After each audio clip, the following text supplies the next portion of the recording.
नमस्कार विद्यार्थी मित्रांनो, मी विपुल वाघमोडे तुमच्या सगळ्यांचं स्वागत करतोय सर्वोदय अकॅडमीच्या आपल्या YouTube प्लॅटफॉर्मवर। मित्रांनो, दररोज सायंकाळी 9 वाजता आपण एक सिरीज घेऊन येतोय आणि आजही ती सिरीज म्हणजे कोणती तर मोफत सराव MCQ सत्र। आता लक्षात घ्या की MCQ च्या माध्यमातून आपल्याला सराव करायचा आहे आणि हे सराव सत्र सगळ्यांसाठी ओपन टू ऑल असणार आहे, मोफत असणार आहे, हे लक्षात ठेवा। याची एक बॅच आपण केलेली आहे आणि ती बॅच 11 तारखेला सुरू झालेली आहे। ओके, अजूनही जास्त वेळ गेलेली नाहीये। ज्यांना ज्यांना ही बॅच जॉइन करायची असेल MCQ सराव सत्राची बॅच ते नक्की जॉइन करू शकतात। ओके, बघा आजच्या सेशन मध्ये आपण राज्यव्यवस्था म्हणजे पॉलिटी या विषयाचे, राज्यव्यवस्था या विषयाचे आपण काही टॉपिक, प्रमुख टॉपिक जे आहेत ज्याच्यावर खरं तर खूपदा क्वेश्चन विचारला जातो आणि फॅक्च्युअल कंटेंट आहे हा समजून घेणं गरजेचं आहे। या कंटेंटवर क्वेश्चन हमखास आहे आणि तो कंटेंट म्हणजे तुम्हाला पाहायला मिळते बघा, घटनेचे स्रोत आणि सरनामा।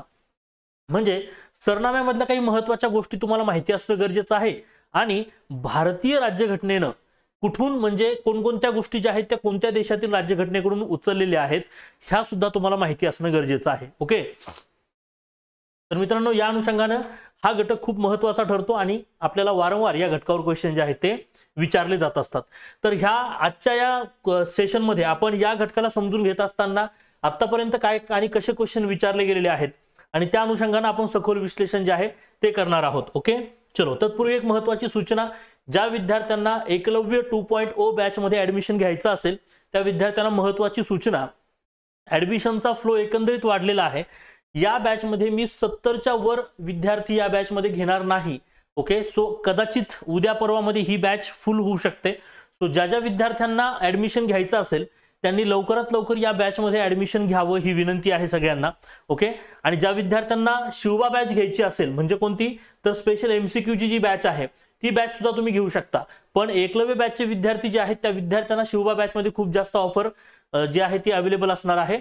ओके, हालाकी नवीन विद्यार्थ्यांना थोडीशी कमी ऑफर असणार आहे, हे लक्षात ठेवा। ओके, चलो बघा पहिला प्रश्न तुमच्या स्क्रीनवर तुम्हाला पाहायला मिळतोय। हा प्रश्न अगदी व्यवस्थित बघा आणि या प्रश्नाच्या उत्तराकडे आपण जाऊया। प्रश्न काय विचारलाय एकदा व्यवस्थित तुम्ही पाहणं गरजेचं आहे। बघा, यस, प्रश्न काय आहे लक्षात घ्या। खाली दिलेली भारतीय राज्यघटनेची वैशिष्ट्ये आणि त्यासमोर दिलेले स्रोत तपासून योग्य पर्याय निवडायचा आहे। या ठिकाणी बघा, या ठिकाणी तुम्हाला एक हे दिलंय, तरतूद दिलेली आहे, वैशिष्ट्य दिलेलं आहे आणि त्याच्यासमोर ते वैशिष्ट्य आपण कोणत्या देशाकडून घेतलंय हे विचारलेलं आहे। बघा, कॅबिनेट व्यवस्था आपण फ्रान्सकडून घेतली आहे का? मूलभूत हक्क आपण सोव्हिएत युनियन म्हणजे USA कडून घेतलेले आहेत का? उर्वरित अधिकार आपण कुठून घेतलेत? ठीक आहे, मार्गदर्शक तत्वे आपण कुठून घेतलेले आहेत? आणि या ठिकाणी तुम्हाला पर्याय अशा प्रकारे दिलेले आहेत। यस, याचं उत्तर काय असणार आहे मला कमेंट करून सर्वांनी कमेंट बॉक्स मध्ये उत्तर याचं सांगायचं आहे। लक्षात घ्या, या ठिकाणी काय विचारलेले बघा, म्हणजे या ठिकाणी तुम्हाला भारतीय राज्यघटनेमध्ये जे वैशिष्ट्य आहेत ह्या वैशिष्ट्य आणि ते वैशिष्ट्य आपण कुठून घेतले या संदर्भात तुम्हाला इत्यंभूत माहिती असणं गरजेचं असतं आणि याच्यावर आपल्याला हमखास क्वेश्चन विचारला जातो म्हणजे जातोच।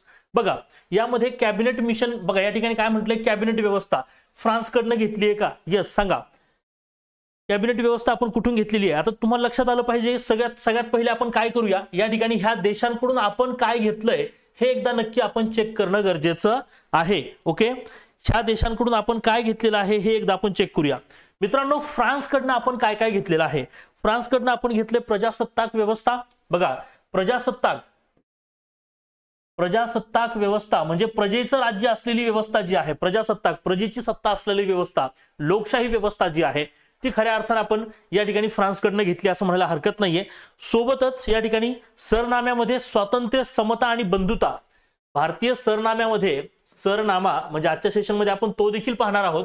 भारतीय सरनाम्यामध्ये समता, स्वातंत्र्य आणि बंधुता हे जे काही शब्द आहेत बघा, येतं लक्षात ना, स्वातंत्र्य, समता आणि बंधुता हे शब्द आपण फ्रान्सकडनं घेतलेत। ओके, किंवा फ्रेंच राज्य क्रांतीकडनं घेतलेत। बघा, स्वातंत्र्य, समता आणि बंधुता, बघा बरं का, बंधुता हे शब्द आपण कुठून घेतलेले आहेत तर त्या ठिकाणाहून घेतलेले आहेत, हे लक्षात ठेवणं गरजेचं आहे। कळालं इथपर्यंत सगळ्यांना? सो ही गोष्ट पहिले क्रिस्टल क्लिअर करून ठेवा, लक्षात, ही गोष्ट पहिले क्रिस्टल क्लिअर करा।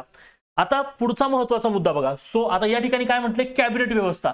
सो फ्रान्स आणि कॅबिनेट व्यवस्था याचा कुठेही काही संबंध लागत नाही। मग आपण कॅबिनेट व्यवस्था जी आहे ती कुठून घेतलेली आहे हे देखील समजून घेणं गरजेचं आहे। ओके, तत्पूर्वी आपण ह्या देशांकडून काय घेतलं हे एकदा बघूया। ओके, चलो बघा, या ठिकाणी बघा, Soviet union USA, Soviet union कडून आपण काय घेतलं हे एकदा बघणं गरजेचं आहे। बघा, सोव्हिएत युनियन कडनं म्हणजे युएसए कडनं आपण काय घेतलंय हे लक्षात ठेवा। बघा आपण मूलभूत अधिकार, बघा या ठिकाणी फंडामेंटल राईट्स आपण त्याला म्हणूया, हे जे आहेत युएसए कडनं आपण फंडामेंटल राईट्स घेतलेले आहेत, स्वातंत्र्य न्याय व्यवस्था घेतलेली आहे, न्यायालयीन पुनर्विलोकन आपण त्यामध्ये घेतलेलं आहे, असं सुद्धा या ठिकाणी आपल्याला म्हणता येऊ शकतं। ओके बर, या ठिकाणी ऑस्ट्रेलियाकडून काय घेतलंय, जर्मनीकडून काय घेतलंय, ऑस्ट्रेलियाकडनं काय घेतलंय या ठिकाणी लक्षात घ्या, ऑस्ट्रेलियाकडनं आपण काय घेतलेलं आहे, यस ऑस्ट्रेलियाकडून आपण काय घेतलेलं आहे सांगता येईल का? समवर्ती सूची, लक्षात ना, समवर्ती सूची हा जो काही प्रकार आहे तो आपण ऑस्ट्रेलियाकडनं घेतलेला आहे, कुठून? ओके यस माफ करा, हा समवर्ती सूची आपण ऑस्ट्रेलियाकडनं घेतलेली आहे, हे देखील लक्षात ठेवणं गरजेचं आहे। लक्षात, व्यापार वाणिज्य आणि व्यवहार स्वातंत्र्य, व्यापार वाणिज्य आणि व्यवहार स्वातंत्र्य आपण ऑस्ट्रेलियाकडून घेतलेलं आहे, हे देखील लक्षात ठेवायचं। संसदेच्या दोन्ही सभागृहाची संयुक्त बैठक, काही केसेसमध्ये संयुक्त बैठक जी आहे, हे संयुक्त बैठक जी आहे ना, ही सुद्धा आपण ऑस्ट्रेलियाकडून घेतलेली आहे, हे लक्षात ठेवणं गरजेचं आहे, ठीक आहे ना। शेषाधिकार वगैरे हा प्रकार आपण घेतलेलाच नाहीये, हे तुम्ही लक्षात ठेवा। हा उर्वरित अधिकार किंवा शेषाधिकार, त्याच्याऐवजी आपण समवर्ती सूची घेतली, इथून समवर्ती हा शब्द या ठिकाणी फिट बसणं गरजेचं होतं, हे तुम्ही लक्षात ठेवणं गरजेचं आहे, ठीक आहे। येतं लक्षात ना, शेषाधिकार राज्यांकडे किंवा शेषाधिकार जे आहेत, शेषाधिकाराचा फंडा हा प्रॉपरली आपण शेषाधिकार स्टेटकडे किंवा राज्यांकडे असले पाहिजेत, हे आपण युएसए कडनं आपण बघू शकतो। युएसए मध्ये तसं आहे, कारण युएसए मध्ये वसाहतींना खूप जास्त व्हॅल्यू आहे, हे देखील लक्षात ठेवणं गरजेचं आहे। आता त्यानंतर बघा जर्मनीकडनं आपण काय काय घेतलेलं आहे, तर जर्मनीकडून आपण आणीबाणी घेतलेली आहे, काय घेतलेली आहे लक्षात ना, जर्मनीकडनं आपण आणीबाणी, या ठिकाणी माफ करा इथं चुकीचं आहे प्रिंट, जर्मनीकडनं आपण काय घेतलेलं आहे, आणीबाणी आपण घेतलेली आहे, काय घेतलेलं आहे, आणीबाणी आपण घेतलेली आहे, हे देखील लक्षात ठेवायचं। जर्मनीकडनं आपण काय घेतलेलं आहे, तर आणीबाणी घेतलेली, आणि या ठिकाणी मार्गदर्शक तत्वे असं म्हटलेलं आहे, तर लक्षात घ्यायचं मार्गदर्शक तत्वे, लक्षात घ्या मार्गदर्शक तत्वे हे जे घेतलेले आहेत, राज्य धोरणाची मार्गदर्शक तत्वे, directive principle of state policies, हे आपण कुठून घेतलेले आहेत, हे आपण आयर्लंड कडून घेतलेत, कुठून घेतलेत रे, आयर्लंड कडनं आपण हे घेतलेले आहेत, हे लक्षात ठेवणं गरजेचं आहे। म्हणजे हे पण नाहीये, हे पण नाहीये, हे पण नाहीये, हे पण नाहीये, याचा अर्थ सगळे या ठिकाणी काय आहेत, तर चूक आहेत, हे याचं उत्तर तुम्हाला येणार आहे, हे देखील तुम्ही लक्षात ठेवायचं आहे, लक्षात, ठीक आहे। तुमच्या लक्षात आलंय का सगळ्यांना? तर या ठिकाणी आपलं हे लक्षात ठेवणं गरजेचं आहे। दुसरा महत्त्वाचा मुद्दा, आता या ठिकाणी बघा कॅबिनेट व्यवस्था वगैरे आपण कोणत्या कोणत्या देशांकडून काय काय घेतलं, हे बघत असताना अजून दोन गोष्टी आपल्याला या ठिकाणी चेक करायच्या बघा। चला ही एक जोडी लावा, पहिले सॉल्व्ह करा, त्यानंतर आपण एक यादी बघू, त्या यादीमध्ये कोणत्या देशाच्या राज्यघटनेकडून आपण काय काय घेतलेलं आहे, हे सगळ्या गोष्टी आपण याच्यामध्ये चेक करणार आहोत। बघा भारतीय राज्यघटनेची वैशिष्ट्ये व जगातील इतर राज्यघटनेची उसनवारी यांच्या जोड्या योग्य पर्याय निवडायचा असं सांगितलेलं आहे, या ठिकाणी त्यांच्या जोड्या दिलेल्या आहेत, हे लक्षात ठेवा। बघा इथे तुम्हाला काही महत्त्वाच्या तरतुदी दिल्यात, आणि स्त्रोत 2 मध्ये तुम्हाला कोणाकडून काय घेतलं हे दिलेलं आहे। राज्यपालाचं पद, न्यायालयीन पुनर्विलोकन, राज्य धोरणाची मार्गदर्शक तत्वे आणि संसदीय राज्य पद्धती। आता सगळ्यांना माहिती आहे राज्य धोरणाची मार्गदर्शक तत्वे जे आहेत म्हणजे directive principle of state policies, DPSP, हे आपण कुठून घेतलेलं आहे, तर लक्षात ठेवायचं रे आयर्लंड कडनं आपण डीपीएसपी ज्या आहेत त्या घेतलेल्या आहेत, बरोबर का, लक्षात, डीपीएसपीज। आणि आयर्लंड कडून आपण अजून एक गोष्ट घेतली, ती म्हणजे कोणती रे, सांगता येईल का, राष्ट्रपतीची निवडणूक। आयर्लंड कडनं आपण अजून एक गोष्ट घेतलेली आहे, कोणती, राष्ट्रपतीची निवडणूक, हे सुद्धा लक्षात ठेवा, राष्ट्रपतीची निवडणूक ही सुद्धा आपण एक गोष्ट आयर्लंड कडून घेतलेली आहे। जसं आपण मार्गदर्शक तत्वे घेतले तसं आपण राष्ट्रपतींची निवडणूक पद्धत सुद्धा त्या ठिकाणून घेतली, लक्षात ना।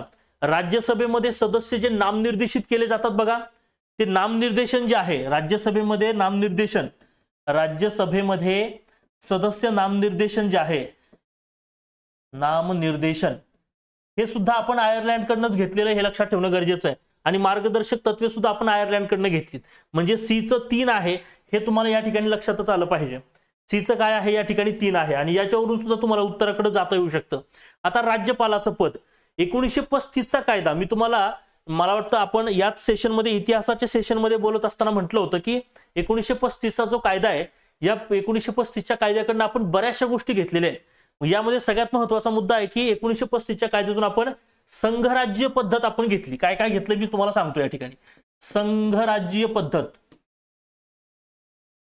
संघराज्य पद्धत आपण घेतली, पहिला मुद्दा क्लिअर झाला.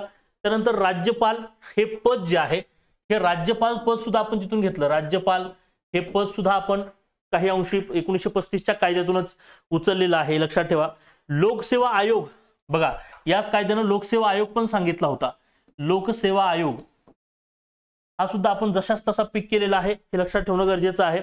ओके, आलं लक्षात. शेषाधिकार भारताच्या केंद्राकडे किंवा उर्वरित अधिकार, आपण जे मागच्या ऑप्शन मध्ये म्हटलं बघा की इथे शेषाधिकार बघा या ठिकाणी दिलंय बघा, इथं बघा उर्वरित अधिकार, ऑस्ट्रेलिया सांगितलं उर्वरित अधिकार 1935 असं म्हणायला पाहिजे होतं, तर इथं 1935 मध्ये शेषाधिकार सुद्धा येतो आणि राज्यपालांचं पद सुद्धा येतं. त्यामुळे इथं काय येईल रे, एक येईल याचं.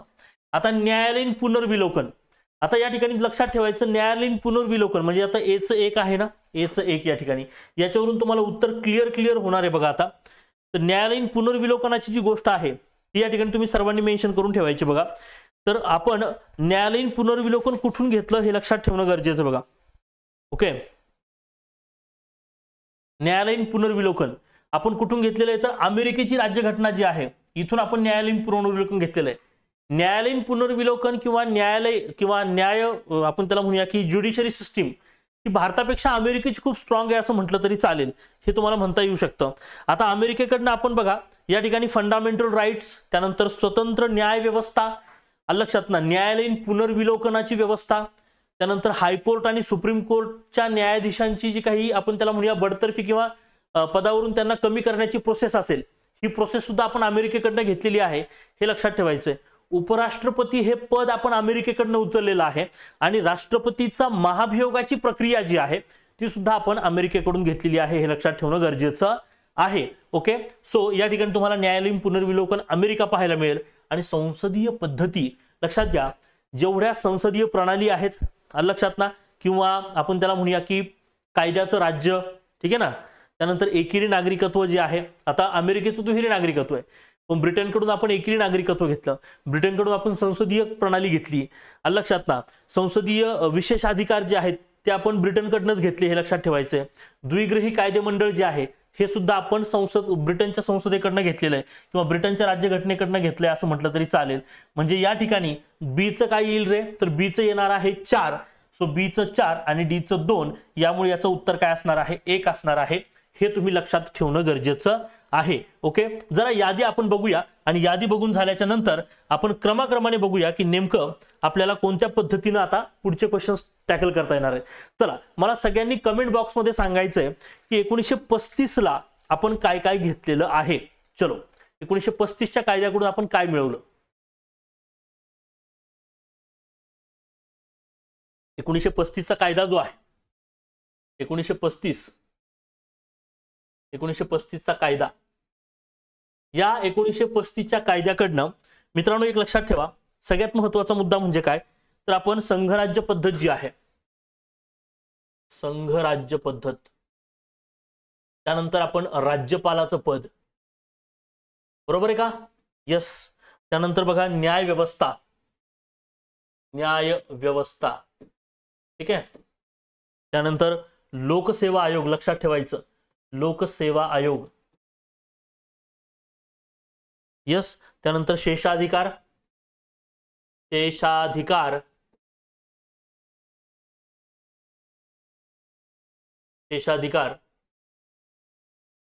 या गोष्टी आपण घेतलेल्या आहेत, हे लक्षात ठेवणं गरजेचं आहे. लक्षात, तर हे 1935च्या कायद्याकडून आपण घेतलं. त्यानंतरचा महत्वाचा, अतिशय महत्वाचा मुद्दा म्हणजे कोणता, तर आपण ब्रिटनच्या राज्यघटनेकडून काय काय घेतलं. बघा, आपण जे ब्रिटनच्या राज्यघटनेकडनं घेतलं ते हे आहे की संसदीय प्रणाली, कोणती बघा, संसदीय प्रणाली, ठीक आहे ना, संसदीय प्रणाली आपण घेतली. त्यानंतर कायद्याचं राज्य घेतलं, कायद्याचे राज्य हे एक प्रकार घेतला. त्यानंतर बघा एकेरी नागरिकत्व,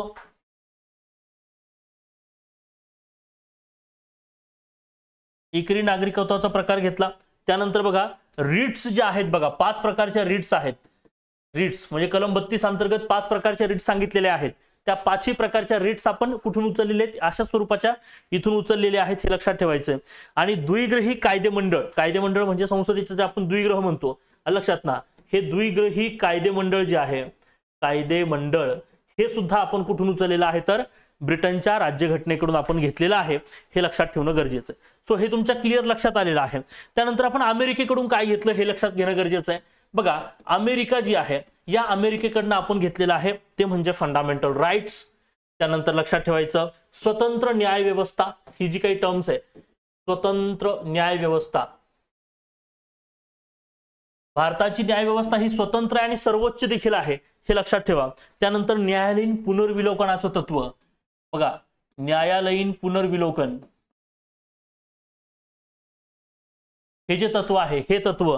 त्यानंतर हायकोर्ट आणि सुप्रीम कोर्टच्या न्यायाधीशांची पदावरून बडतर्फी, high court and supreme court, okay, न्यायाधीशांची, ह्या गोष्टी आपण या ठिकाणी घेतलेल्या आहेत. आणि त्यानंतर उपराष्ट्रपती आणि राष्ट्रपती यांचा महाभियोग. बघा, उपराष्ट्रपती हे पद असेल, ठीक आहे ना, त्यानंतर राष्ट्रपतींचं महाभियोग असेल, राष्ट्रपतीचे महाभियोग, ही प्रक्रिया या ठिकाणी आपण घेतली, हे लक्षात ठेवणं गरजेचं आहे. त्यानंतर बघा, आयर्लंड कडून आपण काय घेतलं सांगा बरं. आयर्लंड, यस, आता सांगितलंय. आयर्लंडकडनं आपण काय काय घेतलेलं आहे, तर आयर्लंडकडनं आपण राष्ट्रपतीची निवडणूक घेतलेली आहे, बरोबर आहे. लक्षात ठेवायचं राष्ट्रपती निवडणूक. आता तुम्हाला ते या ठिकाणी लक्षात, डीपीएसपी विचारलंय खूप वेळेस, राष्ट्रपती निवडणूक. त्यानंतर directive principle of state policies, लक्षात ना, मार्गदर्शक तत्वे या ठिकाणी आपण घेतली. राज्यसभेमध्ये जे काही नामनिर्देशन आहे, राज्यसभेत नामनिर्देशन सदस्य, ठीक आहे ना, हा जो काही प्रकार आहे हा सुद्धा आपण आयर्लंडकडनं घेतलेला आहे, हे लक्षात ठेवणं गरजेचं आहे. त्यानंतर आपण कॅनडाकडनं काय घेतलं बघा, कॅनडाकडनं आपण काय घेतलंय सांगता येईल का रे? चलो, प्रबळ केंद्र सत्ता आपण कॅनडाकडनं घेतलं, केंद्राकडे शेषाधिकार आपण कॅनडाकडनं घेतलं. प्रबळ केंद्र लक्षात ना, शेषाधिकार केंद्राकडे, शेषाधिकार केंद्र लक्षात, शेषाधिकार केंद्राकडे. त्यानंतर राज्यपालाची नेमणूक. बघा, राज्यपाल हे पद आपण 1935 मधून घेतलं. राज्यपालाची नेमणूक जी आहे, जी पद्धत आहे, राज्यपालाची नेमणूक पद्धत, नेमणूक ही आपण कुठून घेतली तर कॅनडाकडनं घेतली. राज्यपाल हे पद 1935 कडनं घेतलं, नेमणूक ही आपण कॅनडाकडनं घेतली, हे लक्षात ठेवणं गरजेचं आहे. लक्षात ना. आणि सुप्रीम कोर्टाचे सल्लागारी अधिकार, सुप्रीम कोर्टाचे सल्लागारी अधिकार हे सुद्धा आपण कुठून घेतले तर या ठिकाणी कॅनडाकडनं घेतले, हे लक्षात ठेवणं गरजेचं आहे. त्यानंतर ऑस्ट्रेलियाकडून आपण काय घेतलं बघा, ऑस्ट्रेलिया या देशाकडून आपण घेतलेला आहे समवर्ती सूची.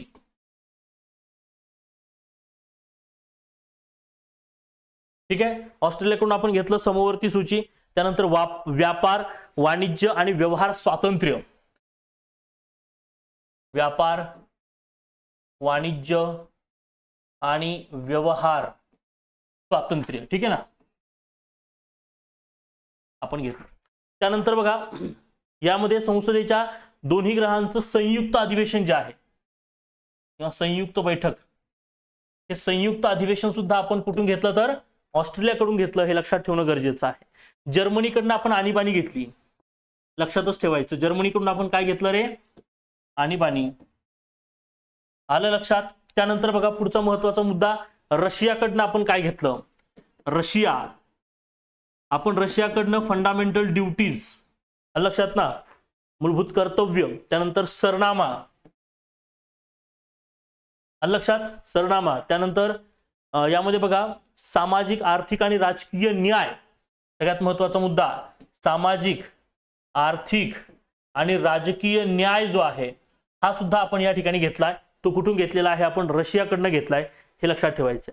सोबतच आपण फ्रान्सकडनं काय घेतलंय बघा, फ्रान्सकडनं आपण घेतलेला आहे, मगाशी सांगितलंय, सांगा, परत सांगा, चला. प्रजासत्ताक,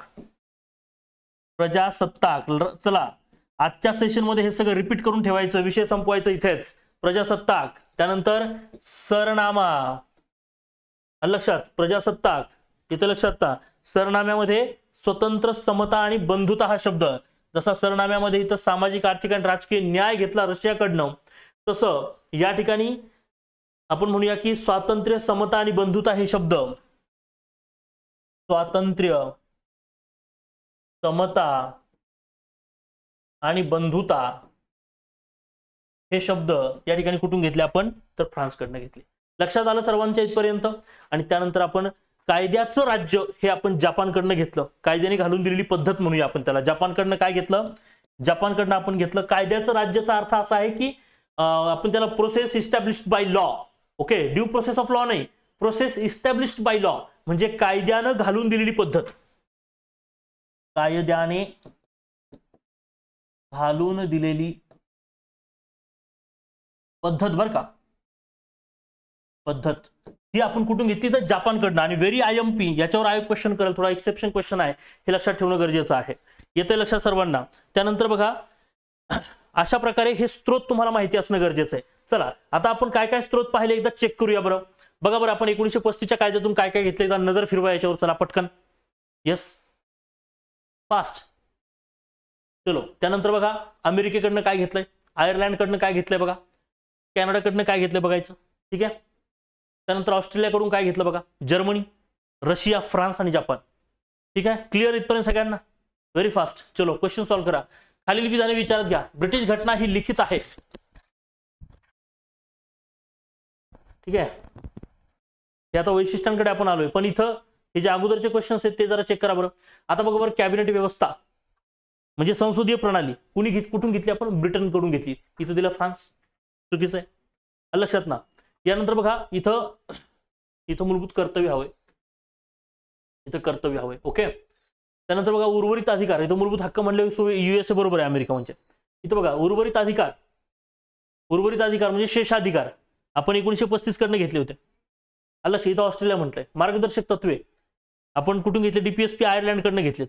लक्षात नाही, हे तुम्ही लक्षात ठेवायचं. त्यानंतर पुढचा प्रश्न बघा आपण काय सॉल्व्ह केला. राज्यपालाचं पद 1935, न्यायालयीन पुनर्विलोकन लक्षात आले की सगळ्यांना आता कसं हे सॉल्व्ह झालंय ते. आणि त्याच्या आधारावर हा डेटा आपण चेक केला होता. ओके, हे लक्षात ठेवायचं. आता पुढचा प्रश्न बघा. चला खालील विधानं विचारात घ्या. ब्रिटिश घटना ही अलिखित आहे असं म्हणतायत. ब्रिटिश घटना ही कशी आहे, अलिखित आहे. चलो याचं उत्तर द्यायचंय मला सर्वांनी. Is that clear. ब्रिटनमध्ये संसद सर्वोच्च आहे.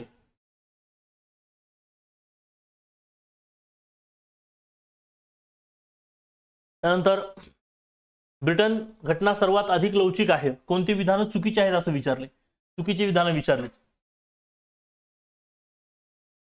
लक्षात घ्या, जर अलिखिततेच्या बाबतीत जर विचार जर केला तर ब्रिटनची घटना जी आहे ही घटना तुम्हाला प्रामुख्याने कशी सापडते रे, तर या ठिकाणी लक्षात घ्या अलिखितच आहे, हे लक्षात ठेवणं गरजेचं आहे राज्यघटनेच्या बाबतीमध्ये. ओके, राज्यघटनेच्या सुरुवातीला सरनामा असलेली पहिली घटना कोणती आहे, राज्यघटनेच्या सुरुवातीला सरनामा आहे अशी अमेरिकेची घटना आहे आणि तिथून आपण सरनामा खरं तर सुरुवात केलता. बरं, ब्रिटनमध्ये संसद सर्वोच्च आहे का, नाही तिथं राजेशाही पद्धत आहे. ब्रिटन घटना सर्वात अधिक लवचिक आहे का, नाही हे देखील लक्षात ठेवायचं. लवचिक आहे का, हो यस, ही लवचिक या ठिकाणी असणार आहे. आणि इथं संसद कशी आहे, एक काम करा, ही संसद इथली कशी आहे, कारण इथं राजा जो आहे कोणताही नियम ज्यावेळेस होतो, ज्यावेळेस कायदा होतो त्या कायद्यावर सही या ठिकाणी राजा करत नाही. दुसरी महत्वाची गोष्ट, कोणत्याही करारावर राजा सही करत नाही ब्रिटनचा. का बरं, कारण राजा कोणत्या गोष्टीत अडकता कामा नये. या ठिकाणी असे नियम आहेत, संसद सर्वोच्च म्हणावी लागेल. आणि हीच पद्धती आपण या ठिकाणी भारताने त्यांच्याकडून अडॉप्ट केलेली आहे, हे देखील लक्षात ठेवायचं. तर या ठिकाणी कोणतंही नाही हे तुम्हाला उत्तर या ठिकाणी द्यावं लागणार आहे, हे लक्षात ठेवा. ओके, चलो समजतंय का. त्यानंतर बघा पुढचा प्रश्न बघा. भारताच्या सार्वभौमत्वाचे, एकतेचे आणि एकात्मतेचे संरक्षण करणं आणि या ठिकाणी मान्य करणं या तरतुदीचा समावेश खालीलपैकी कोठे करण्यात आलेला आहे.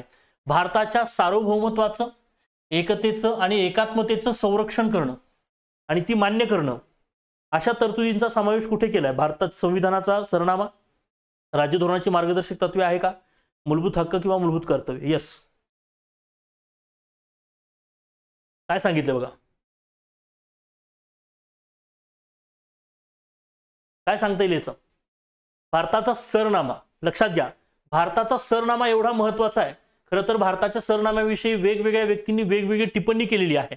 भारताच्या सरनाम्यामध्ये काय मेन्शन झालंय बघा, आम्ही भारताचे लोक, लक्षात ना, सांगितलंय ना, आम्ही भारताचे लोक, भारताचे सार्वभौम, समाजवादी, धर्मनिरपेक्ष, लोकशाही, गणराज्य, लक्षात, सा स ध लो ग हे क्रम सांगितलेला आहे, बरोबर. आणि ते म्हणतात की एकता आणि एकात्मता यांचे आश्वासन देणारी, लक्षात ना, ठीक आहे ना, आश्वासन, एकता आणि एकात्मता यांचं आश्वासन देणारी व्यवस्था निर्माण होऊ. आणि म्हणून ते या ठिकाणी काय आहे, संविधानाचा सरनामा हा या ठिकाणी सांगता येणार आहे. हे देखील लक्षात ठेवणं गरजेचं आहे. ठीक आहे, चलो. खालीलपैकी कोणतं एक उद्दिष्ट भारतीय संविधानाच्या प्रस्ताविकेत समाविष्ट नाहीये? म्हणजे भारताची जी काही भारतीय संविधानाची जी प्रस्तावना आहे किंवा आपण त्याला म्हणूया की जो सरनामा आहे, त्या सरनाम्याच्या अनुषंगाने जर विचार केला तर सरनाम्यात काय काय मेन्शन केलं एकदा व्यवस्थित बघूया. सरनाम्यामध्ये काही प्रमुख शब्द मेन्शन केलेत मित्रांनो, लक्षात ठेवा. एक आहे, तो एक क्रम लक्षात ठेवायचा, सा स ध लो ग. म्हणजे काय, सा स ध लो ग म्हणजे सार्वभौम, समाजवादी, धर्मनिरपेक्ष, लोकशाही, गणराज्य. समाजवादी म्हणजे काय, तर आपली ही व्यवस्था समाजवादी आहे, ना भांडवलशाही आहे, ना आपण त्याला म्हणूया की समाज केंद्री व्यवस्था आहे किंवा समाजासाठी सगळ्या गोष्टी इथं केल्या जातात. त्यानंतर सार्वभौम व्यवस्था आहे. सार्वभौम म्हणजे काय, तर आपले कोणतेही निर्णय हे कोणाच्याही अंडरमध्ये नसतात किंवा कोणाच्याही प्रेशरमध्ये नसतात. लक्षात, आपण सार्वभौम आहोत, आपल्यावर कोणाचाही अधिकार नाहीये, कोणाचं आधिपत्य आपल्यावर नाहीये, हे लक्षात ठेवणं गरजेचं आहे. त्यानंतर बघा, हे ध म्हणजे धर्मनिरपेक्ष आहोत. बघा, सर्व धर्म समभावापेक्षा धर्माच्या बाबतीत आपण न्यूट्रल आहोत, धर्मनिरपेक्षता आपल्याकडे आहे, हे लक्षात ठेवणं गरजेचं आहे. हा धर्मनिरपेक्षता. लोकशाही म्हणजे लोकांकडून निवडून दिलेली सगळी ही जी काही जनता आहे, लक्षात ना, लोकशाही आपण त्याला म्हणूया. आणि ही आहे या ठिकाणी ध लो ग म्हणजे या ठिकाणी काय आहे, तर गणराज्य. गणराज्य, गण म्हणजे लोक आणि लोकांचं राज्य. लक्षात ना, कुणीही इथं राजा का बेटा राजा नहीं बनेगा. यहाँ पे क्या होता है, राजा का बेटा राजा नहीं बनता है. ठीक है, यहाँ पे जो चुन के आता है वही राजा बनेगा, और वो चुन के देने वाले कौन है, वो लोग हम है. ठीक आहे, आपण सगळे लोक आहोत आणि ही लोकशाही आहे आणि हे गणराज्य आहे, हे लक्षात ठेवणं गरजेचं आहे. गण म्हणजे लोक, लोकांचं राज्य. लक्षात, ठीक आहे ना, प्रजासत्ताक एका अर्थाने असं म्हटलं तरी चालेल. हे काही शब्द तुम्हाला या ठिकाणी भारतीय सरनाम्यामध्ये इन्क्लुडेड आहेत, हे लक्षात ठेवायचे. या भारतीय सरनाम्याने 3 प्रकारचे न्याय दिलेले आहेत. न्याय किती प्रकारचे दिलेले आहेत, तर 3 प्रकारचे न्याय दिलेले आहेत. कोणकोणते न्याय दिलेले आहेत लक्षात ठेवायचं. सामाजिक न्याय येते लक्षात ना, सामाजिक न्याय दिलेला आहे. त्यानंतर बघा, आर्थिक न्याय आणि राजकीय न्याय. सामाजिक, आर्थिक आणि राजकीय, सामाजिक, आर्थिक आणि राजकीय प्रकारचे न्याय या ठिकाणी दिलेली आहेत. 3 प्रकारचे न्याय दिलेले आहेत, हे लक्षात ठेवायचं. त्यानंतर स्वातंत्र्य जे आहे ते 5 प्रकारचं दिलेलं आहे. स्वातंत्र्य किती दिलेलं आहे, स्वातंत्र्य जे आहे ते किती प्रकारचं आहे रे, 5 प्रकारचं स्वातंत्र्य दिलेलं आहे. ते म्हणजे विचार स्वातंत्र्य, अभिव्यक्ती स्वातंत्र्य, विश्वास स्वातंत्र्य, श्रद्धा स्वातंत्र्य आणि उपासना. आर्थिक स्वातंत्र्य नाही. विचारलं एकदा, आर्थिक स्वातंत्र्य, आर्थिक स्वातंत्र्य नव्हे. या ठिकाणी न्याय जो आहे तो सामाजिक, आर्थिक आणि राजकीय न्याय दिलाय. कोणते न्याय दिलेत, 3 न्याय दिलेत, सामाजिक न्याय, आर्थिक न्याय आणि राजकीय न्याय. त्यानंतर 5 प्रकारची काय दिलेली आहेत, तर स्वतंत्रता दिलेली आहेत. विश्वास, अभिव्यक्ती स्वातंत्र्य, विचार स्वातंत्र्य, श्रद्धा आणि उपासनेचं स्वातंत्र्य दिले. आणि समानता ज्या आहेत बघा, समानता, या समानतांमध्ये या ठिकाणी लक्षात 2 प्रकारच्या समानता दिलेल्या आहेत. आणि दर्जा आणि संधीची समानता. कोणती समानता, दर्जा आणि संधीची समानता, अशा 2 समानता प्रस्थापित केलेल्या आहेत. एकता आणि एकात्मताचं आश्वासन या ठिकाणी दिलं गेलेलं आहे, हे लक्षात ठेवणं गरजेचं आहे. आणि म्हणून बघा, कोणतं एक उद्दिष्ट याच्यामध्ये नाही असं म्हटलंय. विचारांचं स्वातंत्र्य, स्वातंत्र्यामध्ये 5 आहेत. विश्वास, अभिव्यक्ती, विचार, श्रद्धा आणि उपासना. लक्षात ना, तर विचार स्वातंत्र्य यस हे दिलेलं आहे. आर्थिक स्वातंत्र्य, अरे आर्थिक न्याय दिलाय, इथे न्याय पाहिजे होता, हे स्वातंत्र्य म्हणतंय, हे चुकीचं आहे. अभिव्यक्ती स्वातंत्र्य दिलंय का, हो. विश्वासाचं स्वातंत्र्य दिलंय का, हो. उपासनेचं स्वातंत्र्य दिलंय का, हो. सो इथे हे याचं उत्तर काय येणार आहे रे, कोणतं विचारलेलं समाविष्ट नाही असं विचारलंय, आर्थिक स्वातंत्र्य. अरे आर्थिक न्याय दिलेला आहे, आर्थिक स्वातंत्र्य नव्हे, हे तुम्हाला माहिती असणं गरजेचं आहे. भारताचा सरनामा पाठ करून चला, राज्यघटनेचा सरनामा पाठ असला पाहिजे. भारतीय संविधानानं नागरिकांना आर्थिक न्यायाची खात्री कशाद्वारे दिलेली आहे, खूप सोपा प्रश्न आहे. आर्थिक न्याय आत्ताच आपण त्याच्यावर डिस्कस केलं, 2 वेळेस क्वेश्चन झालेला आहे त्याच्यावर. आर्थिक न्याय उद्देशपत्रिकेने आपल्याला दिलेलं आहे, बरोबर की नाही, म्हणजे सरनामा. उद्देशपत्रिका म्हणजे सरनाम्याने आपल्याला आर्थिक न्याय सांगितलेला आहे, हे देखील तुम्ही लक्षात ठेवणं गरजेचं आहे. कळालं इथपर्यंत सगळ्यांना, यस, इथपर्यंत क्लिअर आहे का. चलो बघा, भारतीय संविधानाच्या प्रस्ताविकेतील सार्वभौम हा जो शब्द आहे, म्हणजे मी तुम्हाला 4 ते 5 शब्द सांगितले इथे बघा. ओके, 5 शब्द सांगितलेत. सा स ध लो ग, सार्वभौम, समाजवादी, धर्मनिरपेक्ष, लोकशाही, गणराज्य असं म्हटलंय, बरोबर आहे की नाही. तर त्याचं सा स ध लो ग जे आहे त्यातल्या सार्वभौमचा अर्थ काय असा विचारलाय। यामध्ये बघा, बाह्य हस्तक्षेपाविना भारत स्वतःशी निगडीत निर्णय घेऊ शकतो। यस, दॅट इज कॉल्ड सार्वभौम, आणि तो तसे निर्णय रद्दही करू शकतो। अगदी बरोबर आहे, बाह्य हस्तक्षेपाविना असं म्हटलंय ना, म्हणून हे बरोबर आहे। संघ आणि घटक राज्य दोन्ही सार्वभौम आहेत। लक्षात घ्या, आपला संघ सार्वभौम आहे, आपण संघराज्य व्यवस्था आहोत, संघ आपला सार्वभौम आहे, हे लक्षात ठेवा। आपल्या संसदेला हे अधिकार आहेत की कोणत्या राज्याची स्थान विस्तार, आपण त्याला म्हणूया की कोणत्या राज्याची सीमा नाव बदल करायचा अधिकार संसदेला आहे। आपलं राज्य लगेच केंद्रातून बाहेर पडू शकत नाही अमेरिकेसारखं, ते करताच येत नाही मुळात त्याला तसं, लक्षात ना। आणि म्हणून संघ आणि घटक राज्य दोन्ही सार्वभौम म्हणता येईल का? नाही, घटक राज्य सार्वभौम म्हणता येत नाही पूर्णपणे। घटक राज्य हे संसदेप्रती अधीन असेल, आणि म्हणून हे विधान थोडंसं मला डाऊटफुल वाटतं। भारताचा संघ हा परकीय भूप्रदेश हस्तगत करू शकतो, हो, पण भारताचा संघ हा स्वतःचा भूप्रदेश देऊ शकत नाही। भारताला स्वतःची टेरिटरी बदलण्याचे अधिकार आहेत संसदेला, पण हे लक्षात ठेवा, नवीन प्रदेश समाविष्ट करणं, कलम 2, हे लक्षात ठेवायचं। भारताच्या संघाकडे राष्ट्रीय भूप्रदेशात फेरफार करण्याचे अधिकार आहेत। भारताच्या संघाकडे राष्ट्रीय भूप्रदेशात फेरफार करण्याचे अधिकार कलम 2-3 अंतर्गत सापडतात, हे लक्षात ठेवणं गरजेचं आहे। मग याच्यामुळे याचं उत्तर अ, क आणि ड असं या ठिकाणी सांगायला हवंय। कळालं इथपर्यंत सगळ्यांना? इथपर्यंत सर्वांना क्लिअर आहे का, हे लक्षातच ठेवायचंय। ओके, तो ह्या गोष्टी तुम्हाला स्पष्टपणे माहिती असणं गरजेचं आहे। मित्रांनो, भारतीय सरनाम्यामध्ये खऱ्या अर्थानं 42वी घटनादुरुस्ती करण्यात आली होती। सरनामा, या सरनाम्यामध्ये 42वी घटनादुरुस्ती करण्यात आली। सांगा रे, कधी करण्यात आली? 1976 मध्ये, लक्षात ना, 1976 मध्ये। आणि या सरनाम्यामध्ये काही शब्द ऍड करण्यात आले। मुळात कोणकोणते शब्द होते ते? समाजवादी, धर्मनिरपेक्ष आणि एकात्मता। समाजवादी हा शब्द ऍड झाला, धर्मनिरपेक्ष हा एक शब्द ऍड करण्यात आला, आणि एकात्मता हा एक शब्द या ठिकाणी ऍड करण्यात आला। भारतीय सरनाम्यामध्ये सुरुवातीला समाजवादी शब्द नव्हता, धर्मनिरपेक्षता शब्द नव्हता, आणि एकात्मता शब्द नव्हता। 42व्या घटनादुरुस्तीने 1976 ला हे 3 शब्द ऍड केले। कळालं का? हे 3 शब्द त्या ठिकाणी ऍड केले, आणि मग बनलं सार्वभौम समाजवादी धर्मनिरपेक्ष लोकशाही गणराज्य। एकता आणि एकात्मता टिकवण्याची, लक्षात ना, आपण हमी देतोय, हे लक्षात ठेवणं गरजेचं। अशा प्रकारचा सरनामा आपला तयार झाला, हे तुम्हाला माहिती असणं गरजेचं आहे। या सरनाम्यावर खूप साऱ्या लोकांचे वेगवेगळे मतमतांतर आहेत, हे देखील लक्षात ठेवा। जसं की या ठिकाणी मी तुम्हाला 2 गोष्टी वाचून दाखवतो। सरनामा ही आपल्या सार्वभौम लोकशाही प्रजासत्ताकची एक कुंडली आहे, असं म्हणलं जे आहे ते के एम मुन्शी यांनी म्हटलं। ज्यावेळेस सरनाम्याला कुंडली म्हटलं जातं त्यावेळेस के एम मुन्शी लक्षात ठेवायचे। सरनामा हा राज्यघटनेचा आत्मा आहे असं म्हणतात, त्यावेळेस या ठिकाणी पंडित ठाकूरदास भार्गव आहेत, हे लक्षात ठेवायचं। आणि सरनामा राज्यघटनेचे मुख्य तत्व सांगतो असं ज्यावेळेस म्हटलं जातं त्यावेळेस अर्नेस्ट बार्कर हे किंवा बर्कर हे व्यक्ती या ठिकाणी लक्षात ठेवणं गरजेचं आहे। येते लक्षात ना? ठीक आहे, तो अशा प्रकारे काही सेंटेन्सेस सुद्धा त्या अनुषंगाने असणार आहेत, हे देखील लक्षात ठेवायचं। ओके, चलो मित्रांनो, असेच एमसीक्यूज आणि त्यानुसार जो डिटेल कंटेंट आहे तो आपण या ठिकाणी बघत आहोत, तो म्हणजे शिवबा एमसीक्यू सराव बॅच मध्ये। आता ही जी शिवबा एमसीक्यू सराव बॅच असणार आहे ना, ही बॅच प्रामुख्याने या ठिकाणी लक्षात घ्या, जवळपास आपण याच्यामध्ये कंबाईनच्या अनुषंगाने असेल, राज्यसेवेच्या अनुषंगाने असेल, 1900+ क्वेश्चन्स आपण याच्यामध्ये सॉल्व्ह करून घेतोय विद्यार्थ्यांचे, हे लक्षात घ्यायचंय। या बॅचची फीस किती असणार आहे? 1499 इतकी फीस या ठिकाणी असणार आहे, हे देखील लक्षात ठेवायचं। मी तर सगळ्यांना विनंती करेल की नक्की ह्या बॅचला तुम्ही जॉईन करा, ज्यामध्ये सुरुवातीला आम्ही अगदी टॉपिक वाईज क्वेश्चन बाजूला काढून देतोय, ते अगोदर तुम्हाला सॉल्व्ह करायचे असतात, त्याच्यानंतर एक्सप्लेनेशन त्याचे असतात, जेणेकरून तुमचा टॉपिक टू टॉपिक कव्हर होत चालतो आणि खूप चांगल्या पद्धतीने तुमची रिव्हिजन होत असते, हे देखील लक्षात ठेवणं गरजेचं आहे। ओके, त्यामुळे ही रिव्हिजन पण छान होणार आहे आणि तुमचा कंटेंट सुद्धा स्ट्रॉंग बिल्डअप होणार आहे। एमसीक्यूच्या प्रॅक्टिसमुळे तुमचा अप्रोच पण बिल्डिंग होते चांगली, तुमचा लॉजिक पण सुधारतोय आणि तुमच्या मार्कमध्ये नक्कीच चांगला ग्रेस तुम्हाला मिळू शकतो, हे देखील लक्षात ठेवा। ठीक आहे, इथे लक्षात। आजचं सेशन तुम्हाला कसं वाटलं हे मला कमेंट बॉक्समध्ये नक्की सांगा।